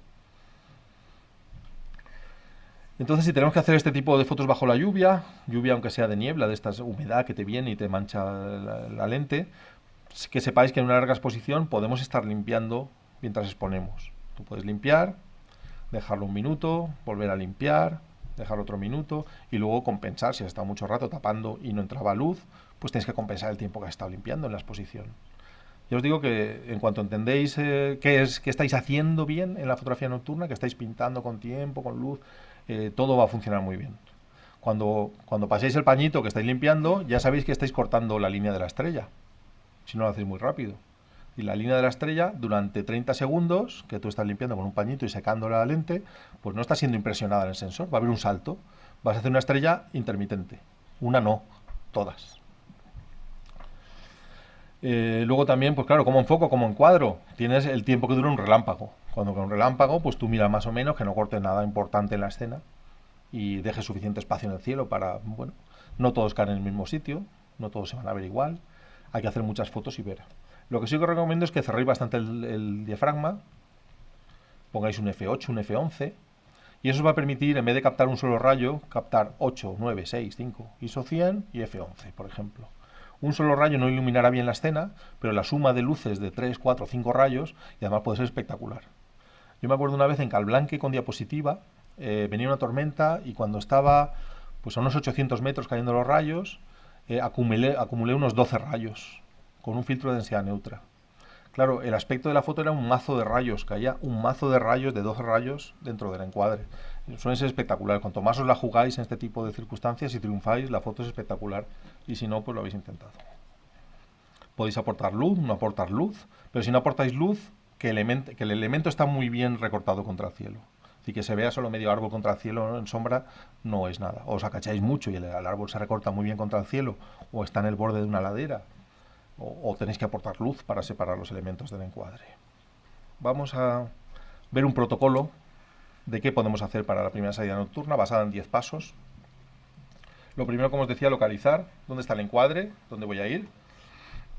Me planto allí, monto mi equipo, el equipo básico, la cámara y el trípode, y determino mi encuadre.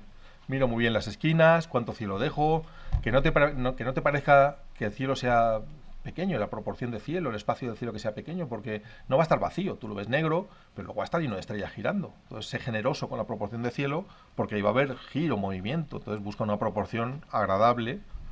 Estabiliza muy bien el trípode, es una exposición de 8 minutos, pues que no se mueva, no lo toques, que no se pegue con otro trípode, que venga un señor ahí a cortar la exposición y te mueva tu cámara. Y bueno, y ya usamos la linterna para ver ese encuadre, qué es lo que hay en el encuadre que no estoy viendo, si no hay nadie exponiendo, claro. Y para enfocar de forma precisa. Puedo utilizar un láser, o si tengo la linterna, pues enciendo la linterna, tiro de zoom, ya sabéis cómo se enfoca con un zoom. Vamos a la focal máxima, enfocamos con precisión y volvemos a la focal que voy a utilizar. Esta es la forma correcta de utilizar un zoom. Pienso cuánto tiempo voy a exponer, a qué diafragma, con qué ISO. Puedo hacer la prueba de la reciprocidad, como habíamos dicho, con un ISO muy alto y viendo qué va a suceder. Ajustar el flash, poner los parámetros. Oye, aún no tengo soltura, voy a tirar en automático, a F8, ISO 200. Bueno, nos preparamos. Y ya me preparo para la exposición. Levanto el espejo, que no es necesario en una exposición larga, pero es una buena rutina, porque haciendo paisaje a un octavo de segundo, un quinceavo de segundo, sí lo debo hacer. Entonces, bueno, por costumbre, o si no queremos, pues no lo hacemos. Comienza la exposición, se apagan las linternas, todo el mundo está de acuerdo que vamos a empezar a exponer. Posición B, bloqueo el cable disparador. Si he levantado el espejo, atención, porque el primer clic va a levantar el espejo. No estoy exponiendo, que no os confundáis, porque mucha gente está, llevo 6 minutos, no he empezado. Va a bloquear el espejo ha vuelto a caer y ahí no se está haciendo foto y tu luz está apagada y aquello no va. Pam, levanto el espejo y pam, empieza a exponer.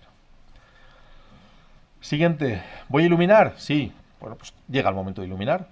He tenido que tomar alguna referencia del encuadre para decir, de columna a columna, vale, pues no me puedo meter dentro. Pues si disparo un flash ahí dentro, pues saldré yo. Bueno, pues desde fuera de la columna ilumino. Cuanto más me angule con la cámara mejor, ya sabéis que hasta a unos 45 grados me permitirá tener bastante volumen. Cuanto más cerca de la cámara, luz más plana, más color, pero menos relieve, menos profundidad. Cuidado con la luz piloto del flash, los cigarrillos, las luces pequeñitas que van encendidas, que uno se pasea por allí y luego sale una línea roja. ¿Eso qué es? Esto, tu colilla, canalla, apaga el cigarro, no te pases, claro. O la luz del flash. Menos mal que no tenemos intermitentes, pero yo he visto fotos muy bonitas de intermitentes en los coches, de estas, bueno, imaginaos, una curva de la carretera, entonces viene un coche con los intermitentes. ¿Qué pasa? Que cuando ves la foto es luz, para luz, raya, para raya, medidas de regla, ¿eh? Porque claro, el intermitente tiene una cadencia, se enciende y se apaga, y el tío como ha ido frenando, pensando, 1, 2 y 3, no, es el intermitente, claro. Bueno, cambiamos de posición si es necesario para iluminar desde otros ángulos, cortamos la exposición y esperamos al resultado. Si es una cámara digital lo vamos a ver enseguida y podemos aplicar aquellos procesos de síntesis y análisis. Sobra algo, hay alguna imperfección, he enfocado en el lugar correcto, lupita a las esquinas, atención al color, el balance es el adecuado, he mezclado bien, he encontrado el complementario cuando los he mezclado. José, perdona. Sí. ¿Es conveniente cerrar el ocular para las tomas nocturnas? El que puede, sí. Con las cámaras clásicas, yo las he comprado de segunda mano, me iba a Inglaterra y me las traía muy baratitas. Y cuando llegaba aquí, pues eran cámaras que estaban, pues a lo mejor muy baqueteadas. La esponjilla, esta que lleva el ocular, que aísla que la luz no entre al pentaprisma y luego al plano focal, estaba muy gastada. Claro, eso lo descubrías cuando alguien encendía la luz detrás. Bueno, pues se puede hacer un test, que es hacer una foto del suelo a plena luz del sol, exponiendo bien el ocular al sol, es decir, que la luz del sol alcance el ocular. Si haces una foto del suelo, vas a ver si hay algún tipo de luz parásita ahí, si te ha entrado luz por el ocular de atrás. Si es así, te puedes fabricar un cacharrito que se pone, una telita que se engancha en donde va el flash, y taparte con una telita ahí, por si alguien enciende una luz detrás, o hay luz parásita, o pasa un coche, o cualquier cosa así. O hay cámaras que llevan como un segundo obturador en el visor, un obturador de visor, con el que bajas una palanquita, ¡pam!, y se cierra, y por el visor ya no puede entrar luz. Conviene. Es un buen consejo. Bueno, este es el Telamón. Creo que hemos ya visto una imagen del Telamón al principio del todo. Es un barco que está varado en Lanzarote. Aquel que le guste el naufragio, que vaya. Yo me perdí el naufragio del American Star y todavía me doy coscorrones con las paredes cuando puedo. Y bueno, pues fijaos el espectáculo. Podéis hacer nocturnas. Lo que estáis viendo es luz parásita, es decir, ni siquiera tenéis que pensar. La luz ya está allí puestecita. Son polígonos industriales que yo creo que los han puesto allí cuando vieron el barco. Por un polígono aquí con esta luz. Alguien fue allí y lo dirigió todo. Y algunas sugerencias para acabar. Si lleváis un segundo cuerpo de cámara, pues esos 30 minutos de exposición podéis aprovechar para hacer otro encuadre o una extracción de ese encuadre original o una variante o un making of de cómo estáis haciendo las cosas. Ojo a las baterías. Las baterías de las cámaras de gama media se van enseguida, y más si la noche es fría. Hasta 8 baterías solía llevar yo y a veces no llegaban a completar una noche entera de trabajo. Eh, si la pantalla de enfoque de vuestra cámara, si vais a disparar con en fotografía clásica, con negativo, diapositiva, se podían cambiar en muchas la pantalla de enfoque. Y existen unas pantallas que se llaman Bit Intense Screen. Entonces, a través del ocular estás ganando 3 diafragmas de iluminación, de visión. Entonces, prácticamente con noche de luna, estabas viendo casi de día. Estabas viendo muy bien qué había en el encuadre. Pues interesaros a ver si es posible cambiar esa pantalla de enfoque, porque yo lo hice y se veía muy bien. Después, la larga exposición en diapositiva, pues testar un poquito un carrete de cómo va de grano cuando pasas determinado tiempo, la temperatura de color, cómo se afecta, qué filtro corrige las dominantes de las ciudades, de los tubos de las ciudades, y el fallo de reciprocidad. Es decir, si cada 5 minutos tienes que compensar 2, por ejemplo. Las ópticas tienen que ser de muy alta calidad, porque la óptica casi siempre va a estar a diafragma muy abierto. Fijaos también en esto, ya hemos hablado de ello, pero fijaos, si de noche puedo hacer una foto a f1.8 con todo nítido, ¿por qué de día tengo la sensación de que tengo que utilizar f22? Porque no estoy enfocando donde debo. Pues estoy enfocando muy lejos y delante me parece desenfocado y diafragma, diafragma, diafragma. Hay que saber dónde enfocar, esto ya hemos hablado.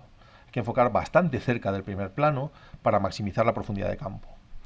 ¿Yo qué he hecho? Pues como trabajo mucho en cursos y no me gusta esperar a que todo el mundo acabe para hacer yo la siguiente, y no me gusta que los demás tampoco lo hagan, ni molestar, lo que he hecho es que en mi objetivo me he fijado de día dónde está esa posición. Tú miras a través del objetivo de día, de un angular, y hay una posición en la que parece que todo está nítido.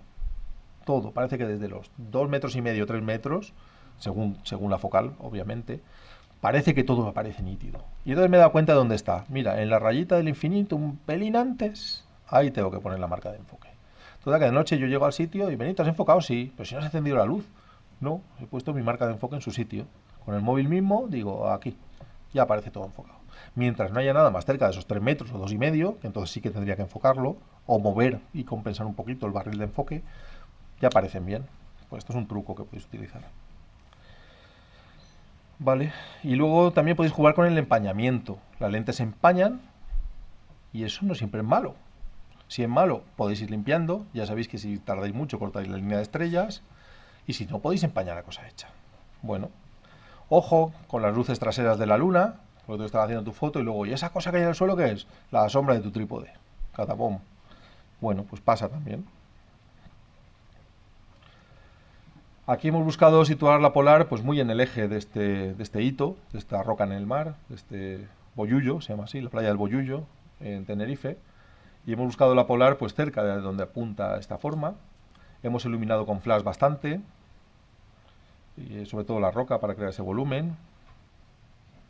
Y vamos a comentar unas poquitas fotos así muy rápido para que veáis variantes. Son ya menos cuarto, vamos a parar enseguida. Bueno, luz muy trasera, iluminando con linterna para no deformar la luna, una linterna de gran potencia que se nos quedaba sin batería la pobre, pues era un curso de 20 y tantas personas en varios lotes, creando pues esas luces arrojadas hacia la cámara para componer con líneas de fuerza hacia este olmo y completando la forma de las ramas colocando ahí la luna. No es nada difícil de hacer, o sea, muchas veces la dificultad está en saber qué quieres hacer, no en hacerlo. Una vez que sabes qué quieres hacer, pues lo piensas y le buscas solución, para eso nos dieron cerebro. No a todos, pero a la mayoría. Otra foto con luna, con una luz parásita enorme, también antequera, y buscando pues también compensar un poco el peso de la escena. La luz no está bien dada, aquí pues mira, no estaba inspirado o estaría tonto. Aquí la luz más lateral pues crearía todavía mucho más relieves, la luz mucho más pegada a la roca, sacaría mucho más sombras y más volumen, no sería tan plana. Fotos difíciles, porque esto es una corroque enorme, es una corroque gigante. Entonces ya veis que no te puedes acercar porque si entras en el encuadre se te ve. Desde bastante lejos, todo a golpe de teleflash, te toca pintar la base del árbol, las plantitas de alrededor, la copa. Y luego veis que es una exposición bastante larga porque hay líneas de estrellas bastante prolongadas, hay jirones de nieblecitas en el cielo. Esto es un ejemplo de cómo utilizar el empañamiento de la lente en beneficio propio. Estás haciendo la foto, ves que hay una luz muy brillante y si tú con el dedo lo acercas a la lente, la empañas durante 3 segundos y lo quitas, ese empañamiento tarda varios segundos en irse, a veces hasta 1 minuto en irse.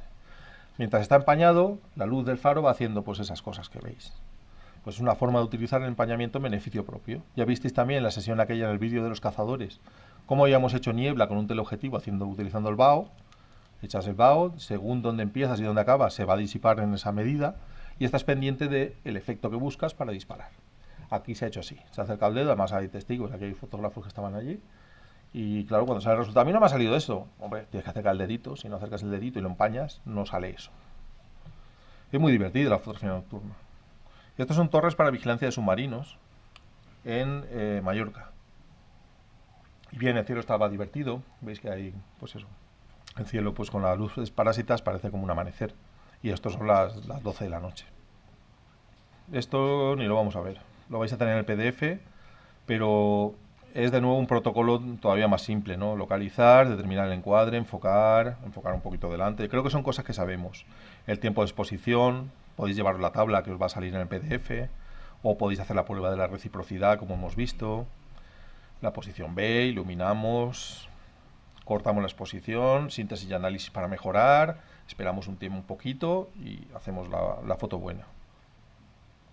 Bueno, esta fue la foto que tuve premiada en un concurso. Que os fijáis en la gran polarización que tiene. A mí no me gustaba tanto la polarización. En la diapo se veían bien. Es decir, hacer una diapositiva, ser una fotografía clásica, el soporte ya, pues ese viñeteado pues no quedaba tan mal. El flash lo que permitía era compensar esa dominante tan cálida de la luna, tan amarilla de la luna, es decir, sacar colores más reales en la parte de la cigüeña y de la roca, que aparece ya pues algún detallito más azulito en la roca. Luego se ve que es una exposición muy larga, claro, están las estrellas, está el viento en el árbol.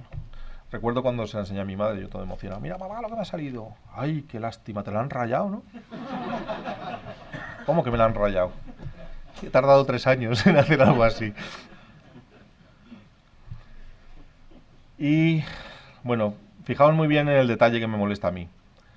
Aquí tenemos uno de esos teitos asturianos y detrás hay uno que le han cambiado el tejado. El tejado del de atrás, pues ya no es tan bonito. Y claro, cuando aparece la foto y lo ves, che, ¿pero qué le pasa a ese tejado? No me he dado cuenta. Pues eso es de teja roja. Pues no lo pinto. Si no lo pinto, no existe. Pim. Pum. Lo que no recibe luz no existe en la noche.